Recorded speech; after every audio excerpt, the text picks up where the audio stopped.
آج پوری دنیا میں فلسطینی نہتے ہو گئے. جب اسرائیل کے قیام کا اعلان کیا نا یہودیوں نے, تو دو کام کیے. میں جلدی سے بات کو سمیٹ دوں. ایک تو یہ کہ معیشت کس کے کنٹرول میں لو, سود کے ذریعے, بزنس کے ذریعے, حلال تجارت کے ذریعے, اس طرح سے کنٹرول میں آتی نہیں ہے. وہ سود جو تمام مذاہب میں حرام ہے, عیسائیت میں بھی, یہودیت میں بھی, اسلام میں بھی, اس سود کو پروموٹ کیا دنیا میں, تاکہ سود کے ذریعے آپ اندرون سندھ جاؤ نا, بڑے بڑے زمینداروں نے ہاریوں کو, کسانوں کو اپنے کنٹرول میں لیا ہوا ہے سودی قرضے دے دے کے. وہ بیچارے ہل نہیں سکتے, ساری زندگی ان کے غلام بنے رہتے ہیں وہ. اللہ جزائے خیر دے, ہمارے جامعہ الرشید کے ایک استاذ ہیں, بڑے مالدار بھی ہیں, انہوں نے وہاں جا کے بہت سارے ہاریوں کے قرضے ادا کر کے ان کو اس غلامی سے نکالا ہے. اور بہت سے ان میں ہندو بھی ہیں بہت سارے, وہ مسلمان بھی ہوئے ہیں, ان کو اور ہر طرح سے سپورٹ کرنا, ایسے ادارے بنے ہوئے ہیں اندرون سندھ. تو ایک کام تو یہ کیا کہ معیشت اپنے کنٹرول میں. دوسرا کام کیا کہ ان کو پتا تھا کہ جب تک بڑی طاقتیں ہمارے ساتھ نہیں ہوں گی اس وقت تک ہم اسرائیل کا قیام وجود میں نہیں لا سکتے. اس کے لیے سب سے زیادہ اسلام دشمنی میں برطانیہ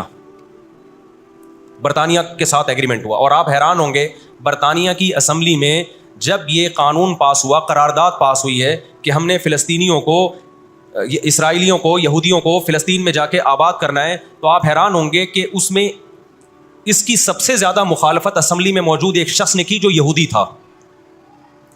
اس نے ایک آواز اٹھائی کہ اگر ہم نے ایسا کیا تو اب تک 1000 سال سے زیادہ عرصہ ہو گیا ہماری مسلمانوں سے کبھی لڑائی نہیں ہوئی ہے. اگر ہم نے ایسا کیا تو پوری مسلم دنیا ہمارے اگینسٹ ہو جائے گی اور دنیا ایک نہ ختم ہونے والی جنگ میں آپ دنیا کو جھونک دو گے. وہ یہودی تھا, اس نے اس پالیسی کے خلاف آواز اٹھائی. مگر برطانیہ کو اس سے کوئی سروکار نہیں تھا. اس کا کیا جا رہا ہے بھائی اس میں نے بتایا نا, یہ دنیا کے بڑے بڑے جو تہذیب سکھاتے ہیں نا ہمیں, ان کی تہذیب بس یہی ہوتی ہے کہ روڈ ایسے پار کرنا ہے آپ نے, اور لال بتی پہ آپ نے رک جانا ہے, ٹیکس آپ نے ٹائم پہ ادا کرنا ہے. یہ چھوٹی موٹی, ایک مسجد سے چپل چرانے والا چور ہوتا ہے نا, پٹتا وہی ہے. کبھی بڑے اسمگلر کو دیکھا آپ نے؟ کیا ہو گیا بھائی, گھنٹی بجا کے بھاگنے والا بچہ پکڑا بھی جاتا ہے, پٹتا بھی ہے. مسجد سے چپل چرانے والا پٹتا بھی ہے. لیکن کچھ چور ایسے ہوتے ہیں 3 پیس سوٹ اور ٹائی میں, بڑا زبردست بریف کیس ان کے پاس, اس میں پورا اسمگلنگ کا پیسہ ہوتا ہے, لاکھوں لوگوں کی جان اس میں خون بہا ہوتا ہے, اس کا پیسہ ہوتا ہے, عزتوں کے سودے ہوتے ہیں. تو یہ بڑی بڑی طاقتیں اس طرح کرتی ہیں.